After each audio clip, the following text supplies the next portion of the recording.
Paulo Avellino, naging emosyonal nung mga huling araw ng taping nila ni Kim sa What's Wrong with Secretary Kim Philippine adaptation. Kim Pao, huling-huli ang sweetness moments, mapa-on and off-cam man. Mga kasamahan sa UK, naglabas ng mga ebidensya. Kim Pao, ito ang dahilan bakit mahal na mahal sila ng madlang people. Tara, usap tayo.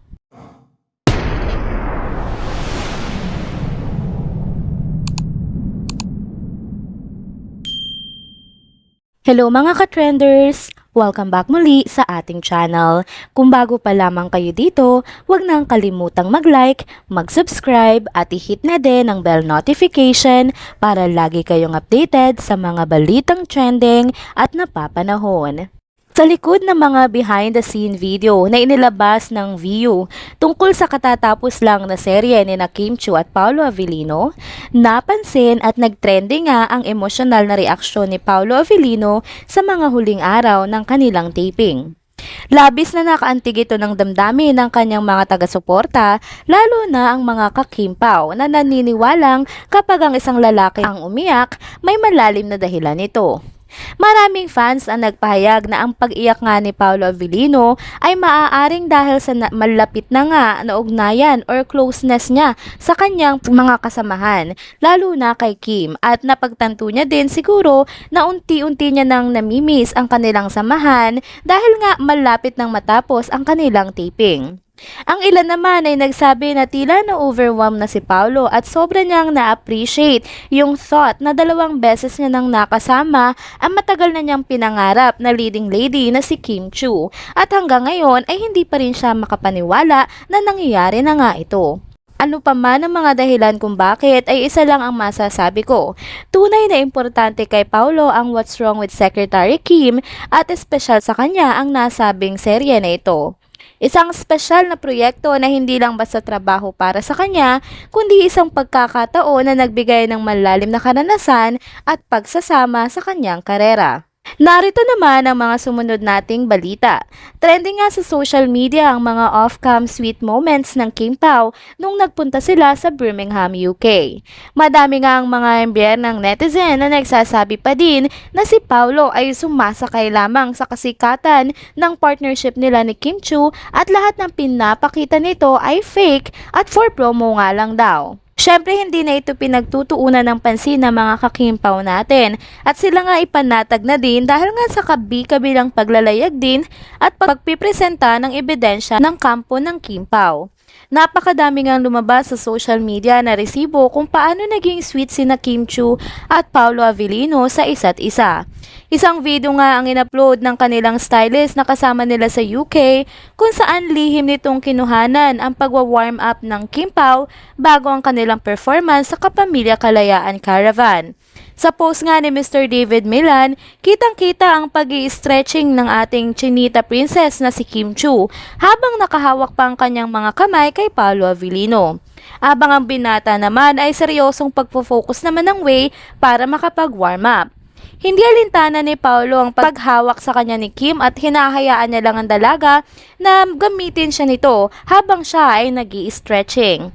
Kalaunan nga ay nahalata na ni Kim Chiu na kinukuhanan sila ng video ni Mr. Milan, kaya agad-agad naman itong bumitaw kay Paulo Avellino at nagkunwari na lang ito na nagpa-practice ng kanyang sayaw. Samantala, din naman nagpahuli ang road manager nito na si Edith Farines dahil nag-upload ito sa kanyang Instagram story din ng ilang mga sweet moments ng Kim Pao.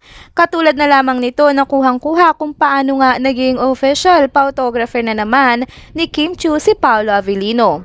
Ang sarap nilang pagmasdan mga ka-trenders, parang talagang mag-boyfriend at mag-girlfriend na ang peg nila. Nilagyan pa nga ni Miss Edith Farines ang nasabing IG story na #KimPao. Mukhang shippers din itong si R. Emma. Plus points na agad nga ito kay Paulo Avellino dahil alam naman natin kung gaano nga kalapit at kung gaano pinagkakatiwalaan ni Kim Chiu ang kanyang road manager na ito. Isa pang in-upload niya sa kanyang IG story ay ang up close na kuha niya nga sa performance nila Kim Chiu at Paolo Avellino habang nagduduet ang dalawa ng kantang Pangarap Lang Kita. Kitang-kita din dito ang pag-alalay at pagiging gentleman nga ni Paolo Avellino kay Kim Chiu habang sila ay nagpe-perform. Isa din kumalat sa social media itong ang mga larawan ng Kim Pao kung saan makikita ang mahigpit na paghawak ng kamay ni Paolo kay Kim at ang pag-link ng arms din ni Kim kay Paolo kahit na nga nasa off-cam silang dalawa. Kitang-kita din sa recent sighting nila sa airport kanina na sinasabing airport daw ng Dubai, pauwi na dito sa Pilipinas kung paano din sila ka-sweet. Kahit na nga lihim lang silang kinukuhanan ng video na in-upload ng isa sa mga fans nila sa isa sa mga Facebook fan page na minamanage din ng mga fans. Isa nga ang mga ito sa napakaraming resibo na pinakita sa atin ng Kim Pao bilang installment ng kanilang revelation sa totoong relasyon na namamagitan sa kanila. Samantala, nag-trend din itong mga ganap na ito sa social media kung saan makikita natin na kahit tapos na nga ang show na pinuntahan nila Kim at Paolo at nasa airport na sila pauwi ng Pilipinas, ay napakadami pa din ang in-accommodate nila for picture taking at maging for autograph signing. Madaming fans nga ang pumuri sa ugaling ipinamalas ng dalawang ito at madami ang nagsasabing ito nga ang eksaktong dahilan kung bakit tinatangkilik at minamahal silang dalawa ng kanilang mga tagahanga. Samantala, naging kapansin-pansin din ang post nga nitong handler na si Kim Pao UK.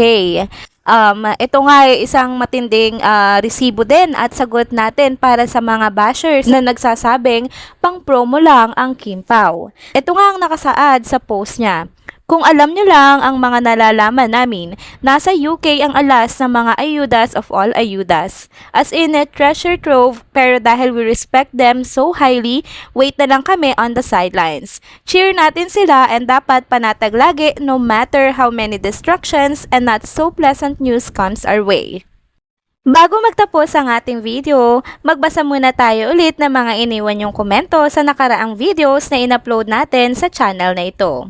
Sabi ni at Maria Figobantes 9967, thank you so much for the update of the best love team Kim Pao, the love team ever. God bless us all, Kim Powers. Sabi naman ni at Ellie Fernandez 4393, wow, wala na akong masabi sa Kim Pao. Masayang masaya tayo para sa kanila kahit hindi sila umamin sa tunay na estado ng relasyon nila. What we see, yun na yon. Sabi naman ni at Bu Antonio 1485, stress reliever talaga sila. Bedridden ako, 70 years old, nagkaroon ako ng sigla. Thanks, Kim Pao. Sabi naman ni at user-NU5WV6YK2N, kapag ikaw ay nagtanim ng puting binhi, ikayaan ng sagana at di mo aasahang walang humpay na bunga. Sana maging salamin ang Kim Pao sa showbiz industry. Marunong sila magpahalaga sa mga taong naglagay sa kanila sa kinatatayuan nila ngayon. Pinagtagpo ng Diyos. Sabi naman ni at Nilda Mitra 895, napapansin talaga ang pagiging gentleman ni Pao. Lagi niya tinitingnan ang sitwasyon ni Kimi, lagi nakaalalay sa likod ni Kimi. Sabi naman ni at Chet MDR 7545, salin lang pa lang ang Kim Pao, gusto ko na sila. Grabe ko sila kagusto. Match na match. Gusto rin kita vlogger, sarap pakinggan boses mo. Keep going, like you. Salamat po. Sabi naman ni at Ligaya Cabrera 3389, I love Kim Pao. Wala akong pinalampas na pinanood ang lahat ng mga happenings ng Kim Pao. Love them. From Los Angeles, California. No more bashing please. We will pray that soon wedding will be happening. Love them. Sabi naman ni Anna May Chalikis 4328, wow, our phenomenal Kim Pao did it again. Their magic filled the UK venue to the rafters. Here's to friendship, love, laughter, and happiness that never ends. Congratulations to our dear Kim Pao, the nicest couple ever. That's it mga ka-trenders, dito na muna nagtatapos ang ating isa na namang trending video update. Salamat sa inyong pagsubaybay at pagsama sa akin hanggang sa dulo ng video na ito. Pero bago kayo umalis, huwag niyo pong kalimutang mag-like, mag-subscribe at i-hit na din ang bell notification para lagi kayong updated sa mga balitang trending at napapanahon. See you on my next one. Paalam!